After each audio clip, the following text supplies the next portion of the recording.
Dicen que hay cosas que es mejor no contar. Bienvenidos a Misterios de Medianoche, el canal donde lo raro, lo escalofriante y lo inexplicable te dejarán con las ganas de dormir con la luz encendida. No olvides dejar tu like, suscribirte y activar la campanita de notificaciones para no perderte ninguno de nuestros próximos relatos.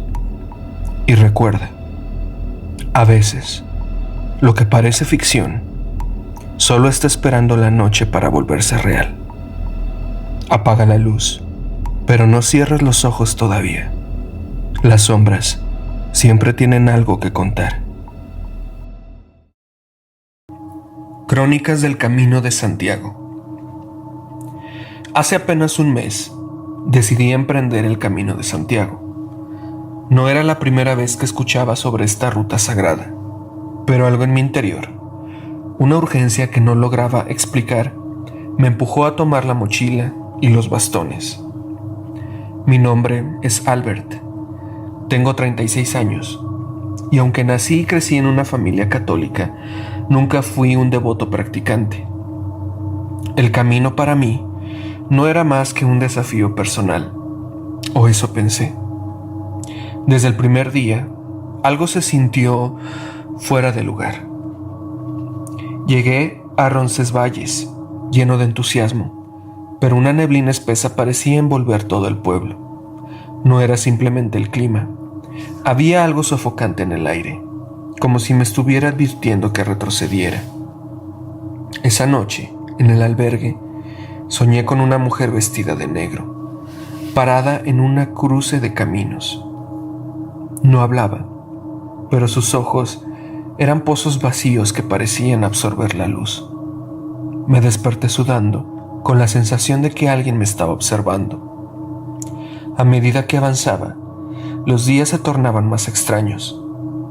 En una pequeña aldea, cuyo nombre no recuerdo, un anciano me ofreció un pan que, según él, traía la bendición del apóstol. Le agradecí y seguí caminando.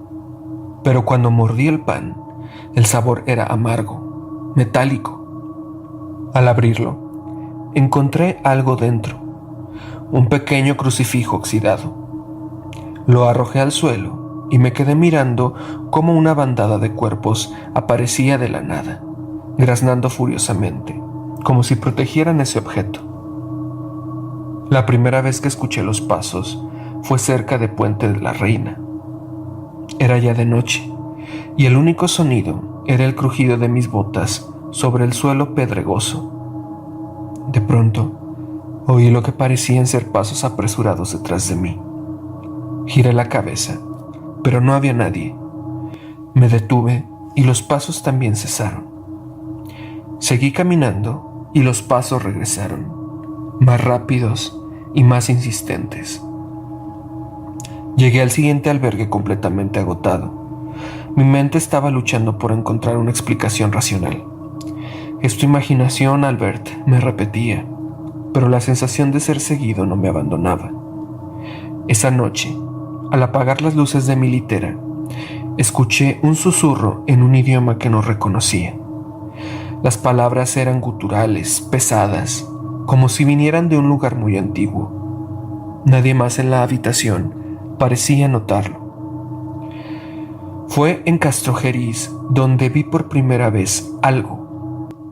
Estaba cruzando un tramo desolado cuando noté una figura encorvada al borde del camino. Pensé que era otro peregrino, pero al acercarme, vi que tenía el rostro cubierto con un velo oscuro.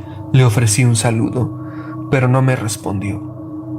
Cuando pasé junto a ella, sentí un frío intenso que me caló hasta los huesos, a pesar de que el sol brillaba con fuerza.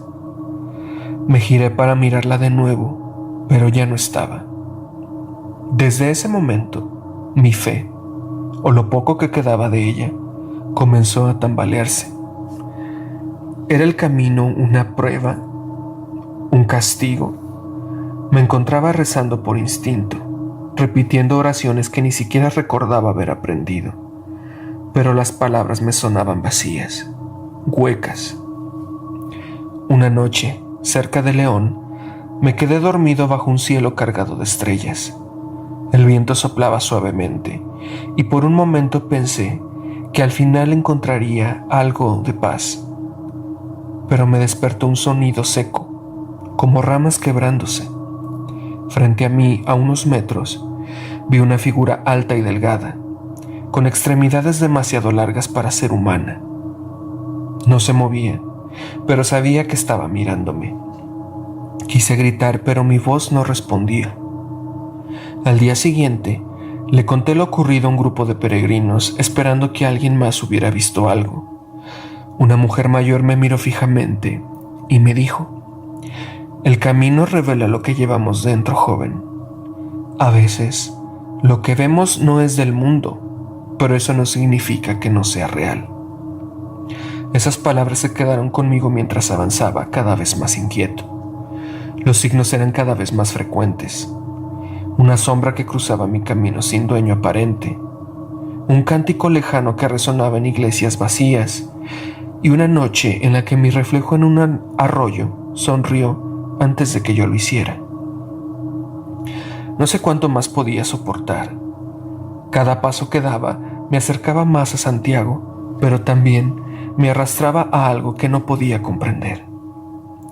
A medida que me acercaba a los últimos tramos del camino, sentía que algo en mí se había quebrado. Mi cuerpo estaba agotado, sí, pero lo que realmente pesaba era mi mente.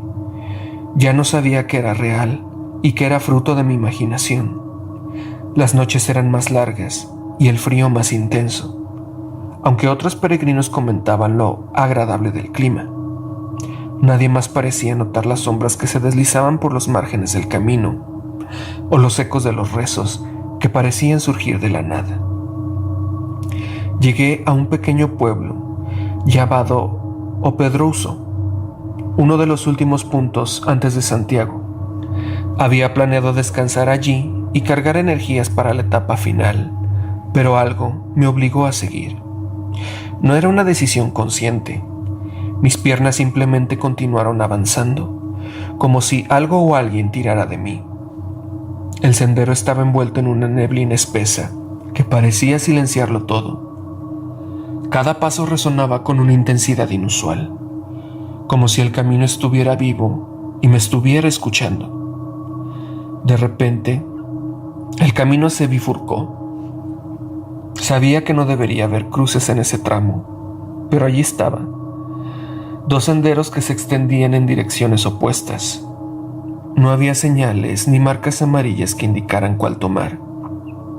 Sentí que debía girar a la izquierda, aunque algo dentro de mí gritaba que no lo hiciera. Avancé por ese sendero. El aire se tornaba más pesado con cada paso. Los árboles eran más altos, más densos, y parecían inclinarse hacia mí, como si intentaran bloquearme el paso. De pronto, todo se detuvo. No escuchaba nada, ni siquiera mis propios pasos. Entonces lo vi. Al final del sendero, en un claro rodeado de árboles, estaba la misma mujer de mi sueño, la de ojos vacíos y vestido negro. Esta vez no estaba sola. A su lado había una figura que al principio confundí con una estatua. Era alta, con una túnica oscura que parecía absorber la luz y un rostro que no lograba distinguir, como si estuviera envuelto en sombras. «¿Por qué has venido aquí?», preguntó la figura con una voz que parecía brotar de la tierra misma. Intenté responder, pero las palabras se me atoraron en la garganta. No sabía qué responder. ¿Por qué estaba allí? ¿Qué buscaba realmente en el camino? «La fe no es un escudo», continuó la figura. «No es un arma. Es una carga, una que pocos son capaces de llevar». La mujer alzó una mano y señaló algo detrás de mí. Al girarme, vi una procesión de figuras oscuras, encapuchadas, que caminaban en silencio. Todas llevaban cruces, rosarios o algún símbolo religioso, pero sus rostros estaban vacíos, como máscaras de cera. La procesión parecía interminable y sentí una urgencia por unirme a ellos. Mis piernas avanzaron sin que pudiera detenerlas, y el miedo se convirtió en desesperación. «No estás listo para caminar con ellos», dijo la figura. «Aún no». En ese momento todo se desvaneció. Desperté al borde del sendero, con la mochila a un lado y el amanecer despuntando en el horizonte. No había señales de la bifurcación y del claro, pero en mi mano encontré un pequeño objeto que no recordaba haber tomado. Un crucifijo oxidado, idéntico al que había encontrado días atrás en el pan. Cuando finalmente llegué a la Catedral de Santiago, la sensación de alivio que esperaba nunca llegó. Los peregrinos a mi alrededor lloraban de alegría, rezaban o simplemente contemplaban la majestuosidad del lugar. Yo me sentía vacío, como si la travesía me hubiera arrebatado algo esencial. Entré en la catedral, tratando de encontrar algún consuelo, pero lo que sentí fue una presión aplastante. Era como si las paredes mismas me juzgaran. Caminé hacia el Botafumeiro, esperando encontrar algo, una señal de que todo el sufrimiento, todo el miedo había valido la pena. Fue entonces cuando escuché su voz de nuevo. «El camino no termina aquí». No supe si era mi mente, el eco de la catedral o algo más, pero entendí el mensaje. No había redención, no había final. El camino continuaría dentro de mí, llevándome a lugares oscuros que no podía comprender. Regresé a casa unos días después. Mis amigos y familiares me felicitaron por completar la peregrinación, pero yo apenas podía sonreír. Por las noches, sueño con el sendero, con los pasos detrás de mí, con los ojos vacíos de la mujer, y cada mañana encuentro el crucifijo oxidado sobre mi mesilla, aunque lo arrojé lejos o intenté deshacerme de él.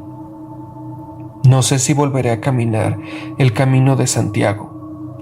Quizá nunca debí comenzarlo, pero una cosa sé con certeza. El camino no me liberó. Me ató a algo mucho más grande, algo que no entiendo y algo que nunca podré olvidar.